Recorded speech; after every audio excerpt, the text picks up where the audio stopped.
Greetings, fellow classic TV fans. They're creepy and they're kooky, mysterious and romantic. Of course, I'm talking about the Addams Family, but more specifically, Gomez and Morticia. Gomez. Morticia. Gomez. Morticia. It's said that John Astin and Carolyn Davis wanted to portray the couple as having a grand romance. And this was just to counter all the frigid portrayals of married couples on TV at the time. Darling, you think of everything. So all Morticia really had to do was speak one word in another language. Tish! That's French! And next thing you know, there's Gomez kissing his way right up her arm. And you know, in none of the episodes he ever makes it to her lips. And of course, there were all those great pet names they had for each other. It was an inspiring, yet spooky, love affair. Greetings, fellow classic TV fans. In the 1965 episode Far Out Monsters, America was introduced to the real-life LA band, the Standells. In town for a concert and hoping to avoid their notorious hordes of fans and trashed hotel rooms, their manager offers the Munsters $1,500 to rent 1313 Mockingbird Lane for the weekend. Also in the deal, he'll put the family up in a posh hotel. And having a few deep debts, Herman, as head of the family, decides to accept. The Standells decide they dig the old house, especially the dust-bellowing organ that plays notes you can see. But with the hotel being way too classy for the Munsters to be comfortable, they decide to return home early, only to find their renters throwing a wild party. As they come inside, the Standells are playing a song called Come On and Ringo, while the Beatles' influence is pushed a little bit more as they go into their own version of I Want to Hold Your Hand. Eddie, who is a big fan, instantly recognizes them, and the song eventually wins the family over. Following their Munsters popularity bump, the Standells scored a monster hit with their song Dirty Water, which went all the way to number 11 on the Billboard charts. Greetings, fellow classic TV fans. Many of us are fans of the Saturday morning cartoon Scooby-Doo, Where Are You?, which originally aired in 1969. Plenty of variations, including big screen versions of the show, sprang up over the years. But it was the second incarnation from 1972 that I found most interesting, which was called the New Scooby-Doo Movies. This one specifically included a broad range of real guest stars playing themselves. Classic TV comic legends were well represented, such as Don Knotts, Dick Van Dyke, Phyllis Diller, Jonathan Winters, and Tim Conway. The original Addams Family appeared with much of the original cast members, and amazingly, the iconic Jodie Foster was hired as the voice of Pugsley. They also touched on the world of popular music with the appearances of Cass Elliot from the Mamas and the Papas, the Monkees' Davy Jones, and also Sonny and Cher. Sonny and Cher? The new Scooby-Doo movies also utilized crossovers from other Hanna-Barbera cartoons like the Harlem Globetrotters, Josie and the Pussycats, and of course, Batman and Robin. It makes one wonder if Casey Kasem actually got double pay for playing both Robin and Shaggy in those episodes. Greetings, fellow classic TV fans. In 1965, immediately after the filming of the Lost in Space pilot, Bill Mumy guest starred on the 25th episode of The Munsters, titled Come Back, Little Googie. As a schoolmate of Eddie's, Googie's invited to spend the weekend with the Munsters. He's rude and obnoxious right from the start. Bill Mumy claims his favorite classic TV show was Leave It to Beaver. The same creators for both shows, Joe Connolly and Bob Mosher, wrote this episode. Hence, Bill felt Googie was representing Eddie Haskell times 10. Despite his bad behavior, Herman wants to give the delinquent the benefit of the doubt, but the pranks continue. Grandpa decides he's had enough after Googie purposely blows up his lab, with him in it. His plan? Use a magic trick to change him into a rabbit, but the brat is one step ahead, pulling the old switcheroo with a chimpanzee. Played by Doc Tari's famed Judy the Chimp, she would ironically become Bill Mumy's co-star on Lost in Space as Debbie the Bloop. Of course, Herman and Grandpa think the monkey is Googie, and because they can't change him back, the comedy ensues. Originally offered the role of Eddie Munster, Bill Mumy's parents passed on it because of the intense makeup requirements. Fortunately for him, his Will Robinson character would prove to be just as iconic and not require nearly as much time in the makeup chair. Can't say the same for Judy the Chimp. Greetings, fellow classic TV fans. Bewitched. As a kid, I just loved that opening segment because it was a cartoon. And the segment happened to be produced by none other than Hanna-Barbera. And that wasn't the only time that Hanna-Barbera would use the animated versions of the Stevens Couple. In 1965, Bewitched crossed over with another ABC primetime TV show. It was called The Flintstones. And that episode was the first time I'd ever encountered a TV show crossover. It was so cool to see some of my favorite live-action characters brought over into The Flintstones. And the fact that Liz Montgomery and Dick York voiced their parts made it magical. Now that's how you wiggle a nose.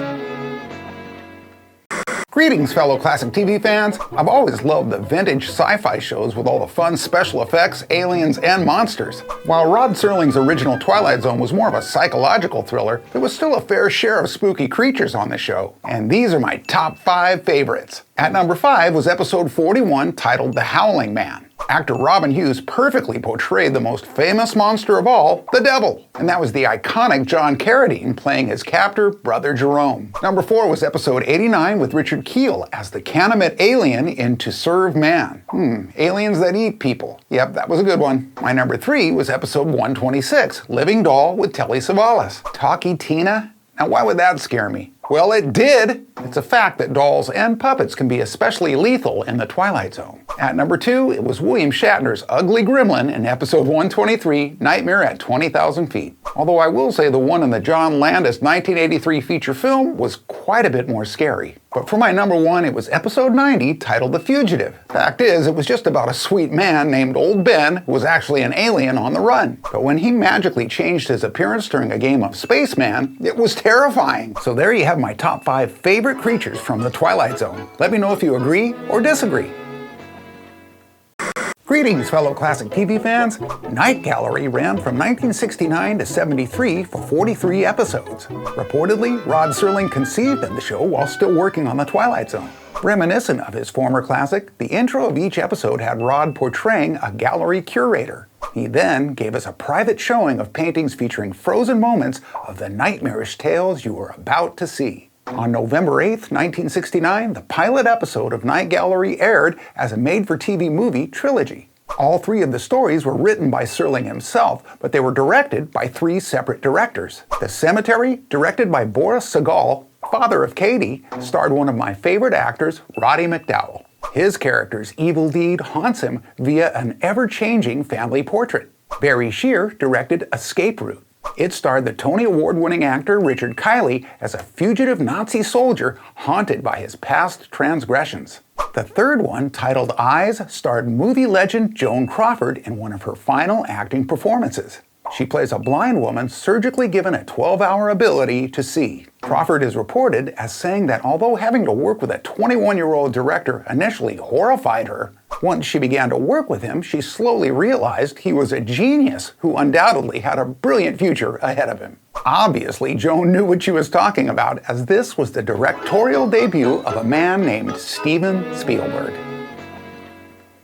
Greetings, fellow classic TV fans. Joe Connolly and Bob Mosier were 2 gentlemen who created a family sitcom called Leave It to Beaver. They then created yet another family show called The Munsters. This comedy series based on the classic Monsters ran for 2 seasons from 1964 to 66. Wearing about 50 pounds of foam padding meant Fred Gwynne had to sweat a bit for his Herman role. It caused him to visibly lose weight at times, and Pat Priest, who played Marilyn, claimed he would down numerous gallons of lemonade just to fight the dehydration. Jolly old Herman Munster is ranked at number 19 on TV Guide's list of the greatest TV dads of all time. The show debuted within a week of its rival, The Addams Family. Although the Addams legacy ultimately became far bigger, by the end of the first season, the Munsters had beat out the Addams in the ratings numbers. Yet another interesting numerical fact was that Al Lewis, who played Lily's father, Grandpa, was actually a year younger than her. Just an example of the ageless beauty of Yvonne DiCarlo. One of my fondest memories of the show was the family's Raven Clock. For a number of episodes, he was actually voiced by none other than Mel Blanc, as well as Bob Hastings from McHale's Navy. The theme of the classic Universal monsters being well represented ultimately included one more biggie for a guest cameo. In the episode titled Love Comes to Mockingbird Heights, Uncle Gilbert shows up, aka the creature from the Black Lagoon. And finally, after 55 years, the Munsters have left an indelible mark on American pop culture history. Greetings, fellow classic TV fans. Have you ever noticed in those Twilight Zone marathons that an episode seems to pop up that you've never seen before? Well, that's happened for me, and it makes sense because there was 156 episodes made. The creator Rod Serling ranked number 1 in TV Guide's 25 greatest sci-fi legends. His original show ran from 1959 to 1964. It's said that Rod once invited viewers to submit for your approval scripts for the show. He got 14,000. There's a signpost up ahead. It says, "Stop!"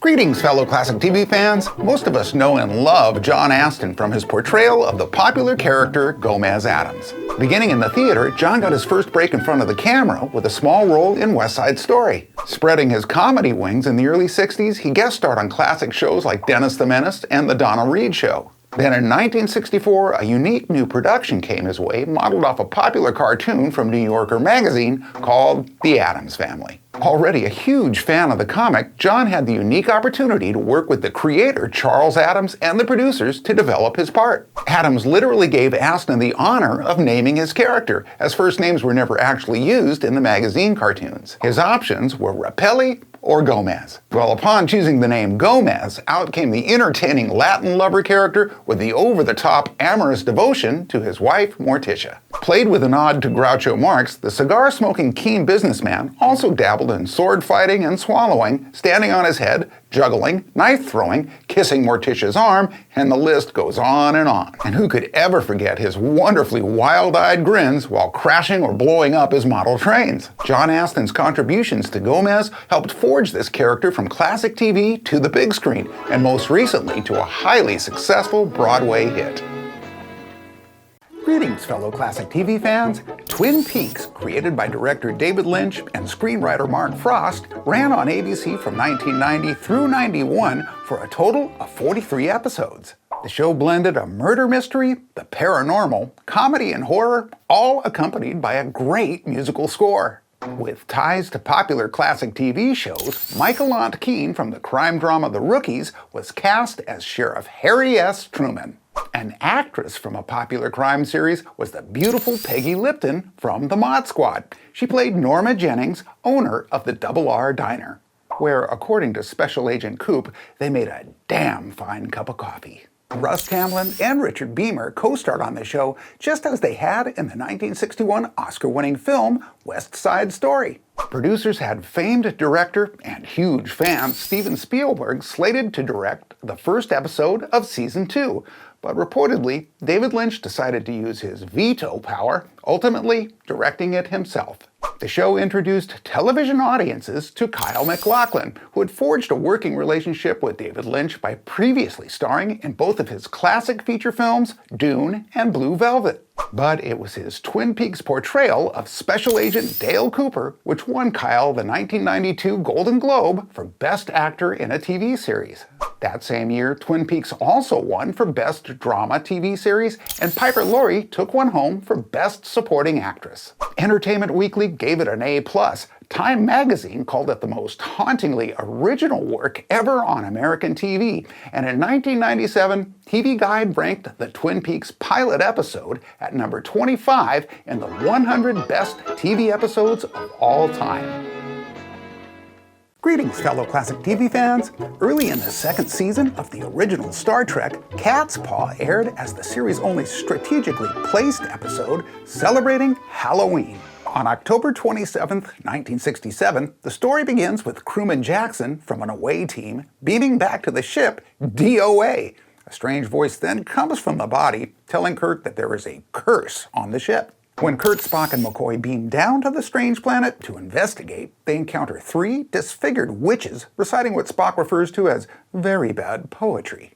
Captain Kirk then directly references Halloween, while at the same time pointing out to Spock he'd be a natural. Cat's Paw marks the very first episode that all 7 of the legendary Enterprise crew members were featured. The story was written by the Hugo Award-winning Robert Bloch. One of his legendary accomplishments was as the author of Psycho. It was directed by Joseph Pevney, who was evenly tied with director Mark Daniels for the highest amount of original Trek episodes at 14 apiece. Pevney also directed The Devil in the Dark, The City on the Edge of Forever, Amok Time, The Trouble with Tribbles, and one of my all-time favorites, Arena.